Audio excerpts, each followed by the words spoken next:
अर्थाने अजितदादांना शापित राजपुत्र म्हणतो, कारण अनेकदा संधी आली होती. एकेकाळी ज्यावेळेला राष्ट्रवादी काँग्रेस आणि काँग्रेसचं सरकार होतं, त्यावेळेला काँग्रेस आणि राष्ट्रवादी या सरकारामध्ये नक्कीपणे जे बहुमत होतं ते राष्ट्रवादी काँग्रेसकडे होतं आणि त्या राष्ट्रवादी काँग्रेसच्या बहुमताच्या त्या पार्श्वभूमीवरती कदाचित त्यावेळेला राष्ट्रवादी काँग्रेसचे नेते शरद पवार यांना वाटलं असावं की अजितदादांकडे जर का सर्व सत्ता सोपवली, अजितदादा जर मुख्यमंत्री झाले तर कदाचित राष्ट्रवादी काँग्रेसमध्ये सुद्धा त्या काळात खूप मोठे बलाढ्य असे नेते होते, ज्या नेत्यांच्या सुद्धा काही महत्त्वाकांक्षा होत्या आणि त्यामुळे ही सगळी परिस्थिती टाळण्यासाठी शरद पवार यांनी त्यावेळेला राष्ट्रवादी काँग्रेसकडे मुख्यमंत्रीपद जे होते ते स्वतः स्वीकारलं नाही. उपमुख्यमंत्रीपद त्यावेळेला शरद पवारांनी घेतलं. कदाचित तो एक क्षण होता राजकारणातला ज्यावेळेला अजित पवार यांना निसंशयपणे मुख्यमंत्री महाराष्ट्राचं होता आलं असतं.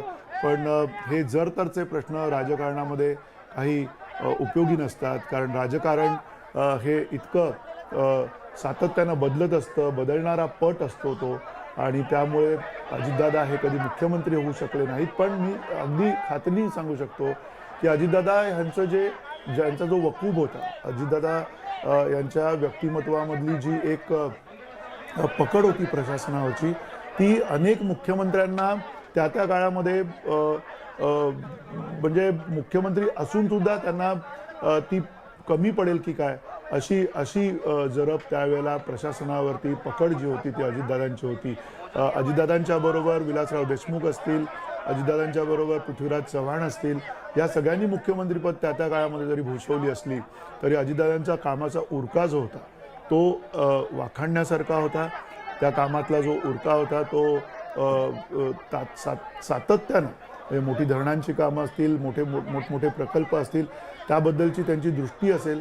एक वेगळा दूरदृष्टी असलेला नेता म्हणून अजितदादा पवार यांची नक्की गणना होईल. अजितदादा पवार यांचं वादग्रस्त राहिलेलं आहे व्यक्तिमत्व, पण त्याही पार्श्वभूमीवर अजितदादा हे उठून दिसत असत. त्याचं कारण हेच होतं की हा काम करणारा नेता होता. कामाच्यामुळे या नेत्याला निश्चितपणे अनेक आलोचना, अनेक टीका यांची सामोरं जावं लागलं. पण त्याबरोबरीनं अजितदादा यांची धडाडी ही वादातीत होती. अजितदादा यांचं जे करारी व्यक्तिमत्व होतं ते वादातीत होतं. आता आपल्याला दिसतंय की सुनेत्रा पवार खासदार अलीकडच्या काळामध्ये झालेल्या, पत्नी अजितदादांची तिथे आलेल्या आहेत. संपूर्ण कुटुंब तिथे भावूक होऊन आलेलं आहे.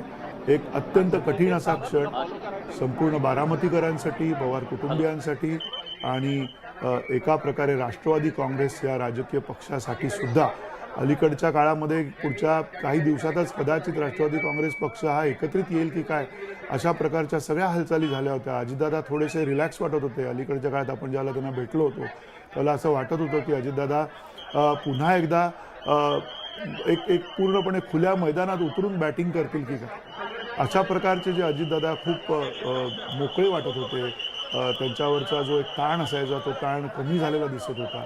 आणि अशा वेळेला अजितदादांचं हे अकाली जाणं याच्यातनं खरं तर आपल्या संपूर्ण जगण्यातली अनिश्चितता जी असते ती किती भारलेली असते, भरून असते हे सुद्धा आपल्याला कळून चुकतं. इतका मोठा नेता, इतक्या सर्व सत्ता, इतक्या सर्व विविध प्रकारच्या यंत्रणा त्यांच्या ताब्यात होत्या. त्या पद्धतीनं त्यांचा कार्यकाळ आपण बघितलेला आहे. मोठी कारकीर्द बघितलेली आहे. 1991च्या पासून अजितदादा हे अव्याहतपणे काम करत होते. मला वाटत नाही की अजितदादांनी कधी सुट्टी घेतली असेल. मला वाटत नाही की अजितदादा यांनी कधी अशा प्रकारे कामाच्या व्यतिरिक्त, लोकांच्या व्यतिरिक्त जाऊन काहीतरी काळ घालवला असेल. इतका कामामध्ये प्रचंड बुडालेला असा हा राजकीय नेता होता. सकाळी 7 वाजल्यापासून लोकांना भेटणारा नेता होता. अशा प्रकारचं नेतृत्व हे जाणं हे खऱ्या अर्थाने खूप मोठं नुकसान आहे, राजकीय नुकसान आहे. आणि हे राजकीय नुकसान जे आहे ते भरून काढण्यासाठी नवीन नेतृत्व खूप मोठा काळ जावा लागतो. हा सुद्धा एक दुर्दैवी महिमा आहे काळाचा.